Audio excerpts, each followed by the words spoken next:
live long and prosper. Yeah, today we're looking at a Star Trek Gin. It's the five senses, or fünf Sinne in German. It's from the Black Forest in Germany. And five senses Star Trek Stardust Gin. And let's talk about why it's a start. I need to shake it. There is some gold dust at the bottom. If you put it upside down, shake it a little bit, then the stardust goes around in the glass. Or you can even have a look at it in the bottle. Yeah, it's too dark. So, yeah, you're gonna have to believe me, there is stardust in there. And it looks a little bit like a fine stardust on the horizon. It looks, I would say, comparable to the Milky Way. So that's as fine as stardust is in the glass. And yeah, the fünf Sinne, the five senses from the Schwarzwald, they are a distillery that want to connect all the senses of a body. So the gluk gluk gluk that you've just heard when poured it into the glass, that was probably the hearing, and you can feel it. It feels a little bit sticky, that one. I guess it's because of the all the coloring that's in there. And yeah, then you can see it. This time seeing is more of a, yes, they've put coloring in there. And yeah, then you can smell it and you can taste it. So that is, yeah, the main senses that we're gonna look at today. And yeah, I actually got that hood from Horst, and he wanted to have that because he wanted to make the Picard move, where he just straightens it like that. And I was like, seriously? Picard? That's like the worst Star Trek captain ever. Probably everybody out there is of the opinion. My ranking of Star Trek captain is of pretty much of how hard they are. So that is Captain Kirk, who single-handedly defeated a lizard. I think in the first episode he was in.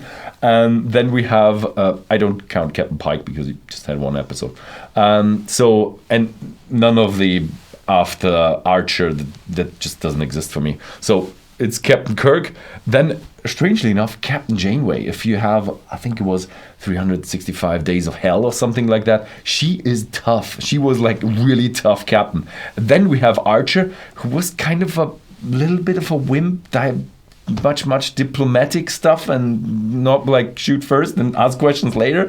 And then we have Picard, and Picard, I think one episode was there like, we need to go to a search party down there, let's go down. And Riker was like, yeah, but the captain is too important, you're not allowed to go down there, it's too dangerous. And I thought like, yeah, now he's gonna just shout at him. And no, he just agreed and stayed on the ship, and Riker went down there. So like, yeah, he's the toughest guy on the ship, so no. Yeah, so yeah, that was my ranking of Star Trek captains. But I'm actually not one of the Trekkies. If somebody asks me like Star Wars or Star Trek, I'm Stargate. I'm also with MacGyver, so yeah. Stargate is much better than both of them. Anyway, so we're here for the fünf Sinne Stardust Gin, and it's made from 31 regional botanicals. Yeah, so yeah, the Schwarzwald is a really big area, a lot of forests, as it is Black Forest.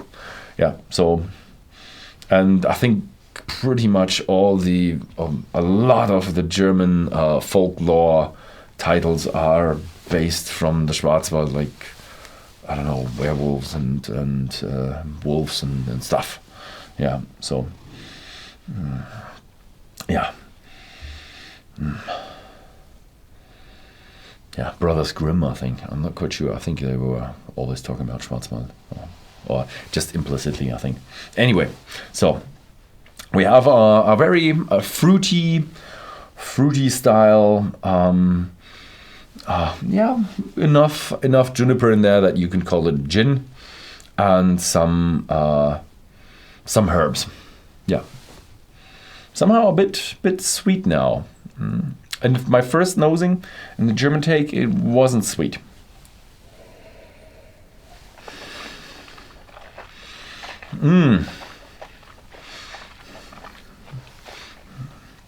Taste is sweet. That's a really sweet gin. I'm not quite sure. So if we talk about coloring, yes, it is colored. Talk about sweetness. It still feels like a dry gin. No artificial sugar added, but still very, very sweet dry gin.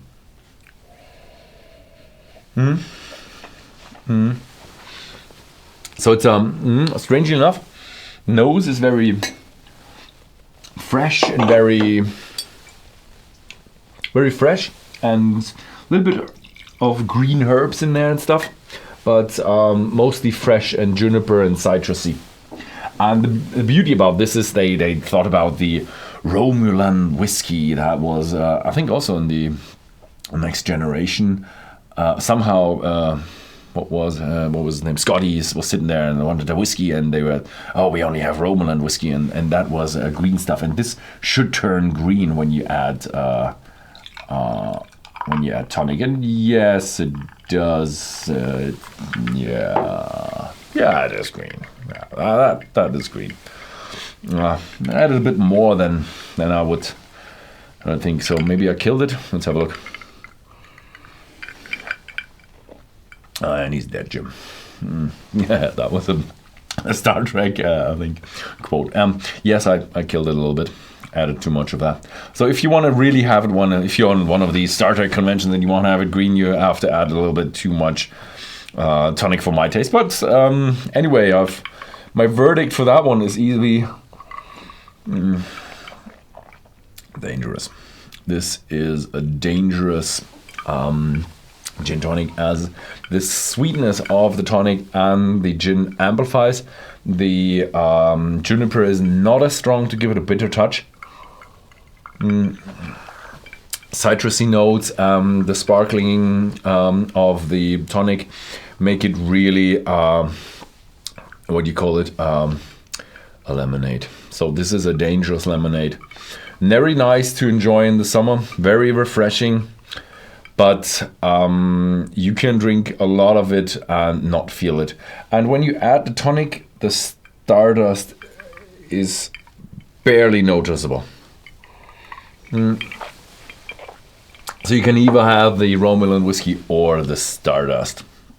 Yeah, so it is a bit more pricey than you would expect of a gin of that quality. It's around 40 euros. For everybody who lives in the Netherlands or Belgium, you can buy this at Whisky.com. And yeah, so it is a bit more expensive. And yeah, so if you are a Trekkie, then obviously it is a must. And yeah, so thank you very much for watching, and live long and prosper. And yeah, see you next time.